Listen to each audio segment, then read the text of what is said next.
Shabbos came around, the festival was over. And so in Israel, they did read the portion of Nasai already this past Shabbos. And next week, they'll be on to the next, which means that there's a difference of which portion is being read. So for the next couple of weeks, Israel is going to be a week ahead of us because of this, which is quite interesting. Yes. Okay. I think we are ready to start. We begin a new section today. Just before we move on to the next section, I wanted to mention, I didn't finish the very end of the laws of tzitzis, and because we ran out of time. So on the final halacha, he speaks about the importance of the mitzvah, and he says that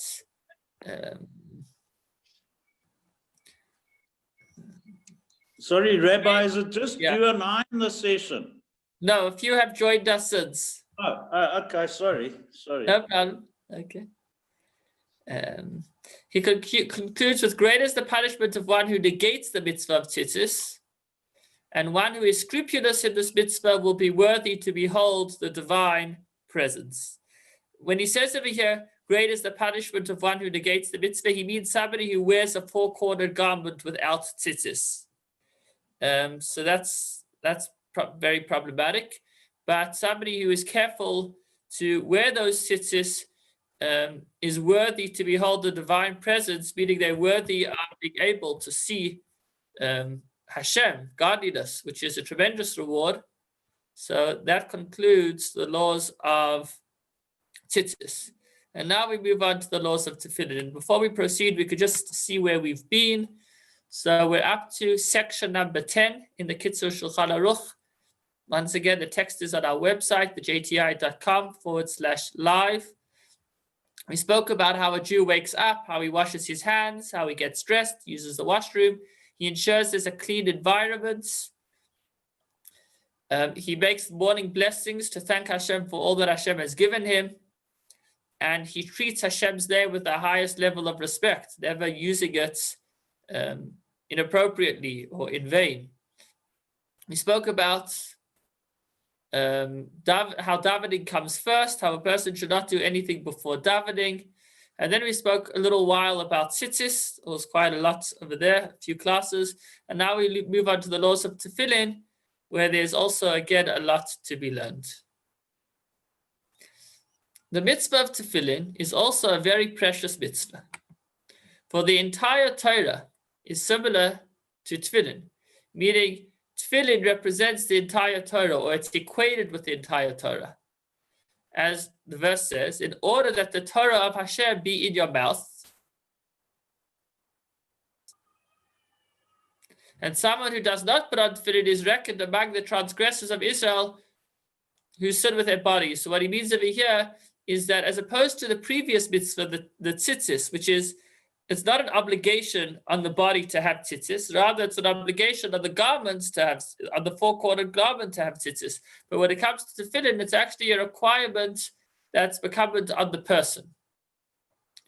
Okay. Similarly, one who puts on invalid tefillin not only fails to perform the mitzvah, but he also recites many brachas in vain. We mentioned earlier that saying a bracha for no reason is a violation of saying Hashem's name in vain, or even worse than that, where we're drawing down godliness in an incorrect way.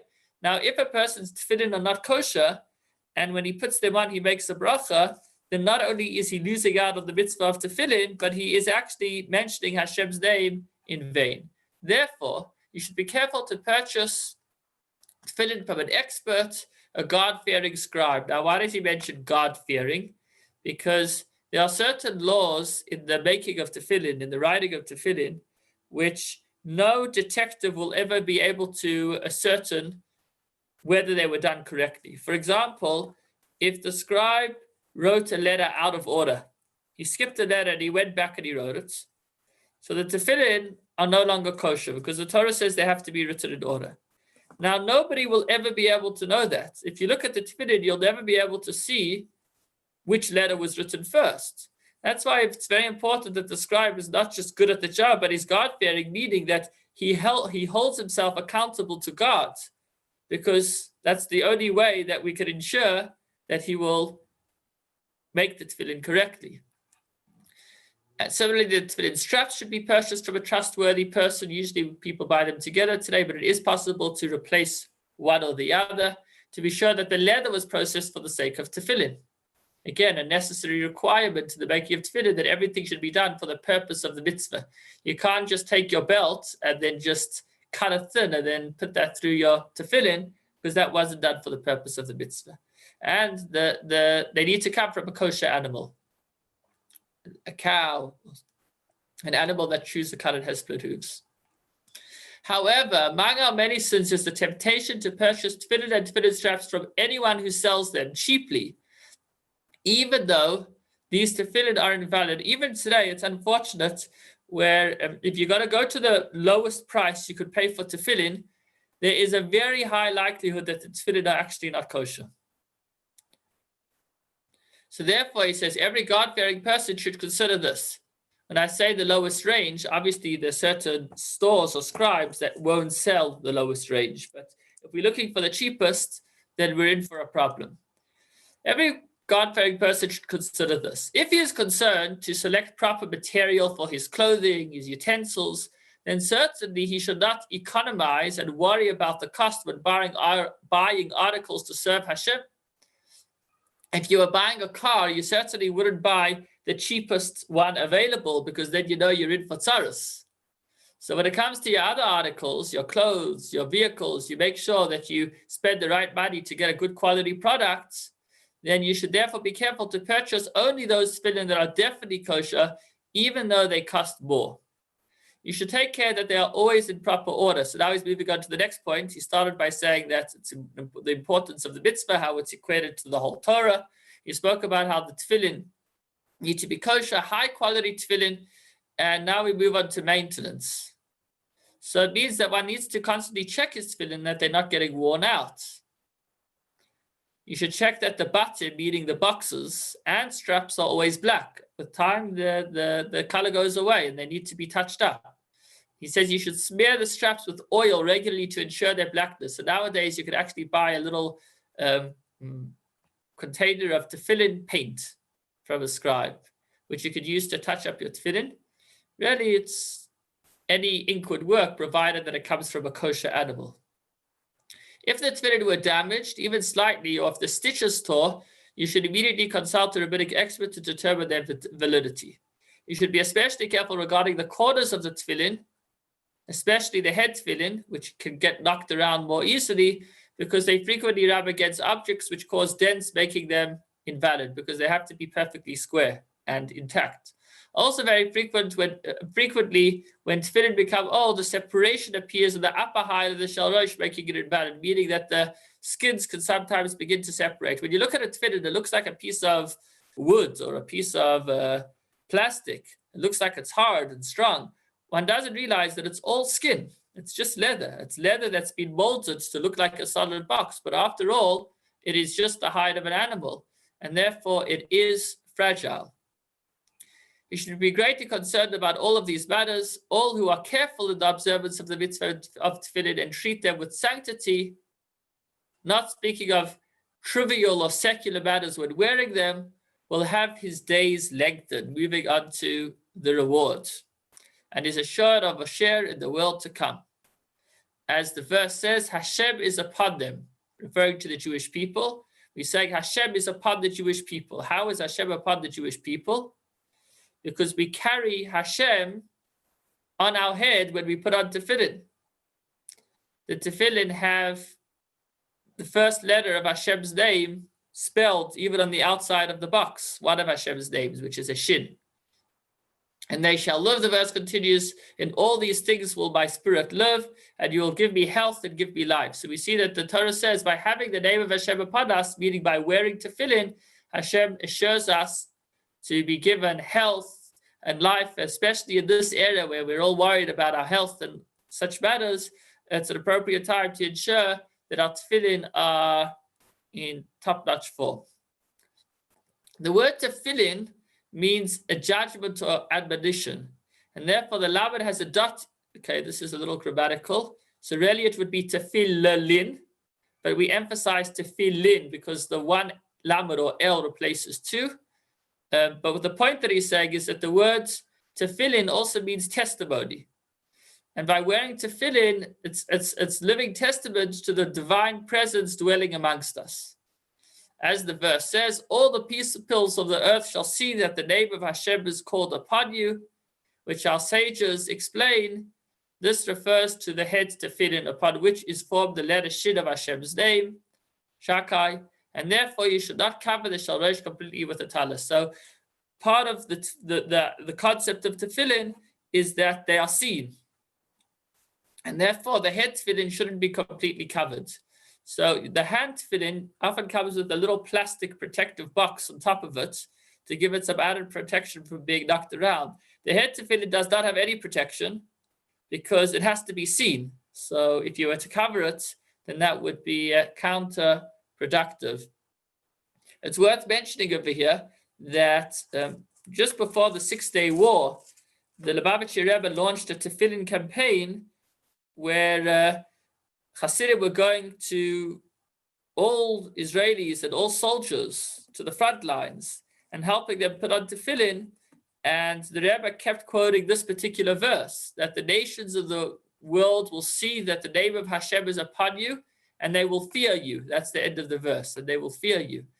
And sure enough, when the soldiers approached us, there were miraculous stories of where they just literally saw us and fled, which certainly was a result of the fear that was imposed upon them from the holiness of the tefillin that the soldiers were putting on. So we've discussed the importance, how they need to be kosher, they should be high quality. We should maintain our tefillin, making sure that they don't get worn out. There's great reward, and they stand as a sign to the nations of the world. Once we're talking about high quality tefillin and maintenance, I want to just point out that tefillin come in two types. You have what's called dakos and gasos. Dakos means it comes from thin skin. I think sheep skin or goat skin. And gasos means that the tefillin are made out of cow skin. So literally the box that you see, the pair of tefillin that you see on your head, what is that box made out of? Is it made out of cow skin or sheep or goat skin? So if you're going to buy tefillin that are made out of cow skin, they're going to cost automatically at least $100 more, if not more. They're a lot more expensive because it's a lot harder to work with the much thicker cow skin. It's more expensive. The sheepskin, on the other hand, gets worn out more easily because it's more tender. So really, if you're making a lifelong investment, then it's worth your while to spend. This is an example of paying more for higher quality.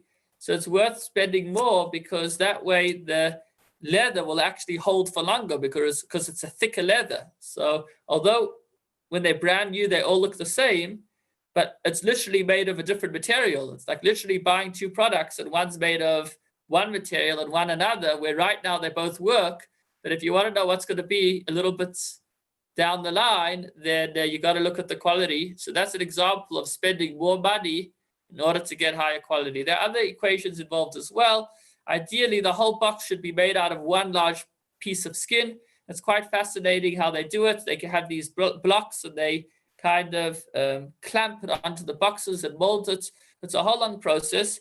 And ideally, the whole tefillin should be made out of one piece of skin. It's quite amazing how they're able to wrap it into what becomes this whole contraption, the sophisticated box.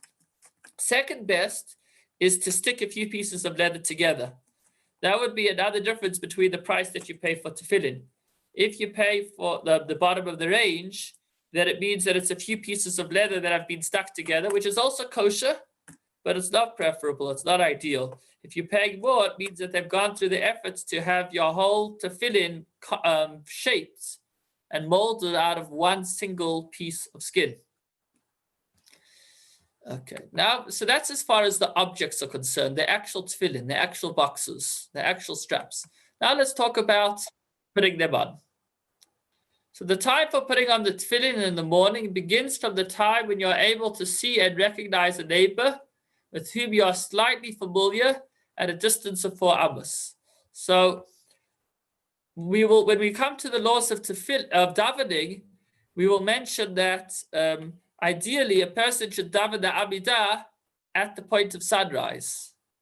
But when it comes to the tefillin, so you could put them on already earlier, but as long as it's light. So he says, when should you put them on? From when it becomes light enough that you would be able to recognize a friend that's fairly nearby, you'd be able to recognize them. Now, just to make this practical, let's take a moment to look at what that means today. So if we go to Halachic Times and Chabad.org.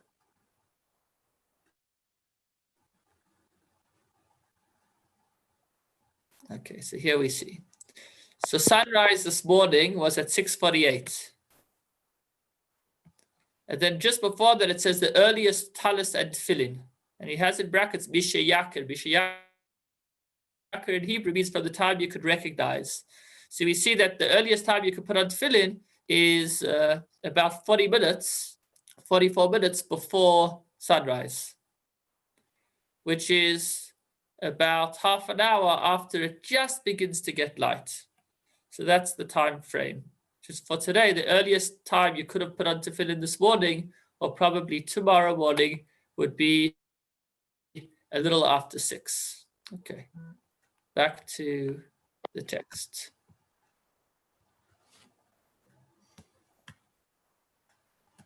Sorry.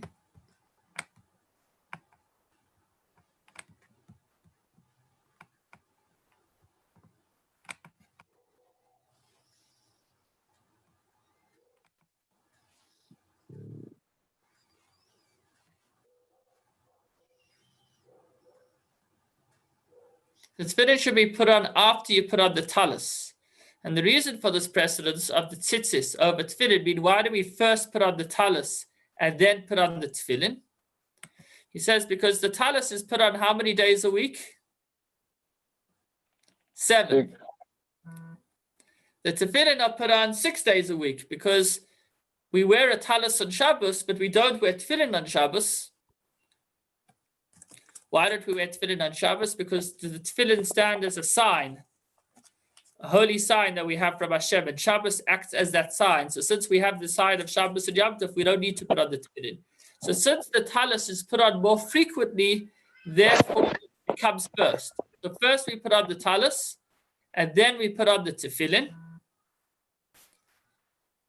If you took out the tefillin before you took out the talis, then you need to put on the tefillin first.